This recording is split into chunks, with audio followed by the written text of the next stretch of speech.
Started at 8:12 a.m. on a Tuesday, the kind of morning when you just want to mind your business, grab your coffee, and get to work.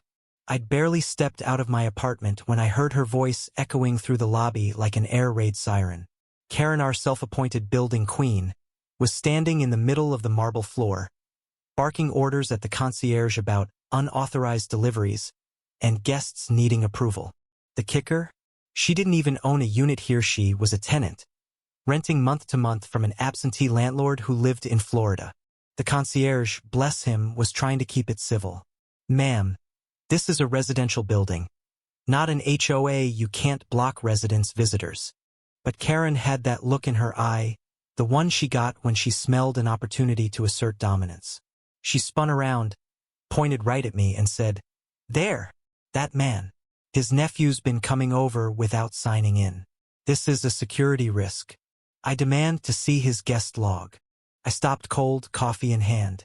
"You demand?" I asked. "Karen, my nephew lives with me for the summer. He doesn't need to sign in. He's on my lease." She scoffed like I just told her the earth was flat. Rules are rules, and if you can't follow them, maybe you shouldn't live here. Here's the part she didn't know. I wasn't just another resident. I was part owner of the management company that handled this building. My family had been in property management for 3 generations. I didn't live here because I had lived here because I liked the neighborhood. But Karen had been pushing her luck for months, harassing neighbors, trying to impose her made-up bylaws, even handing out fake violation slips that she'd printed at Kinko's. I smiled, calm as ever. "Karen, do you really want to have a conversation about leases right now?" She crossed her arms. "I'll have you know, I have every right to enforce community standards. I'm on the Tenant Advisory Committee." That made me laugh out loud. The committee that meets in the laundry room with 2 people and a tray of store-brand cookies? Yeah, that's not legally binding. The concierge tried to defuse it, but Karen doubled down, blocking the elevator with her body. "You can't go upstairs until we settle this." I pulled out my phone and made one call to our building's head of property operations. "Hey, it's me. Got a tenant here causing a security disturbance, harassing residents, and blocking access to the elevators. You might want to check her file." 5 minutes later, the building manager herself, Marlene, walked in. Marlene was not someone you wanted to mess with before her morning espresso. She took one look at the scene, one look at me, and said, "Karen Peterson?" Karen lifted her chin like she was about to be praised. "Yes, that's me." Marlene's voice was steady. "Your lease is up for renewal at the end of the month, correct?" Karen nodded slowly. "Not anymore. We're terminating it effective immediately for violation of the tenant conduct agreement. You have 72 hours to vacate." The lobby went dead silent. Karen's mouth fell open. "You can't do that." Marlene raised an eyebrow. "We can, and we are. Section 14 of your lease gives management the right to terminate for harassment, threats, and obstruction of building operations." Karen's face flushed deep red. "This is retaliation," she spat. I stepped closer, my voice quiet but firm. "Karen, you tried to turn this building into your personal kingdom. But here's the thing, this isn't an HOA and you're not the queen. You're a tenant, and your reign just ended." That's when the twist walked in, literally. One of the security guards approached Marlene and whispered something in her ear. She nodded, then turned to Karen. "Also, the landlord who owns your unit has been informed of your conduct. He's agreed with our decision and instructed us to find a new tenant immediately. He'll be keeping your security deposit for damages." Karen looked like someone had pulled the rug out from under her. She glanced around the lobby, realizing all the residents she'd bullied for months were standing there, watching. Phones were out. People were recording. The queen had no audience left to rule. Karen's voice pitched into that high, desperate whine she used when she knew she was cornered. "You're making a huge mistake. I have friends in high places. This building will regret this." But the words didn't have the same weight anymore. No one shifted uncomfortably. No one avoided her gaze. People just stared, some with the smallest hints of satisfaction curling their lips. The security guards didn't even flinch.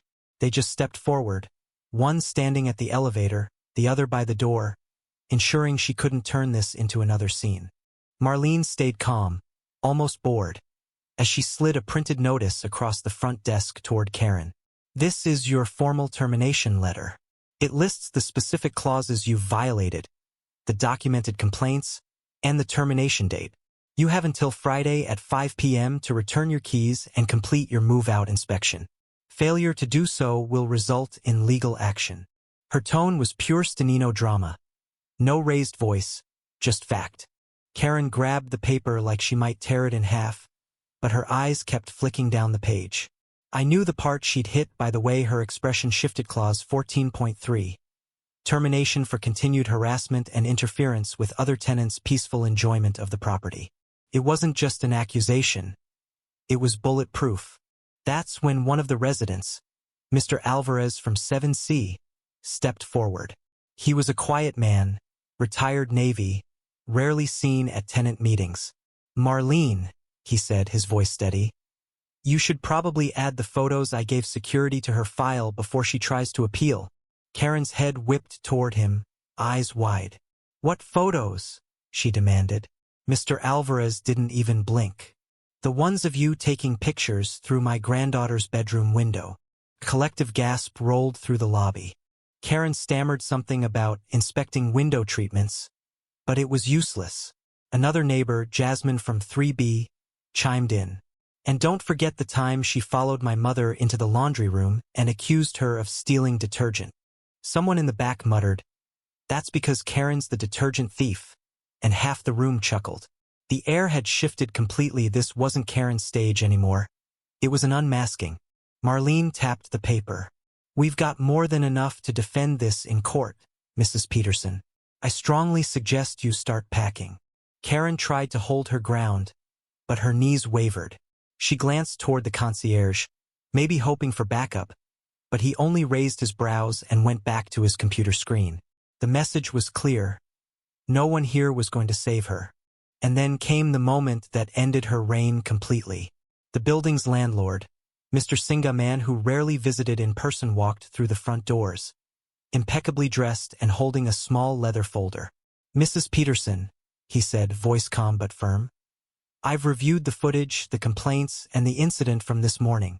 I have no intention of contesting this termination. In fact, he opened the folder and pulled out a document. I'm issuing you a written notice that you are not welcome to rent in any of my properties in this city again. Effective immediately. The silence after that was delicious. Karen's lips trembled. You can't ban me from everything. Mr. Singh didn't even blink. I can. And I have. There was no grand meltdown. No screaming fit, just the quiet deflation of a woman who realized she had burned every bridge in a 2-block radius. She clutched her bag, muttered something under her breath, and pushed past the doors into the daylight. The security guard followed her to ensure she didn't linger. 3 days later, the move-out was a public event. Karen hired movers, but the residents treated it like a block party. People came down to the lobby with coffee. Some stood in small groups chatting. Others watched from balconies as boxes were carried out. Every time something particularly ridiculous emerged, like the life-size cardboard cutout of herself she'd apparently kept in her living room, there were stifled laughs. She kept her head down, never looking at anyone. By noon, the last box was loaded.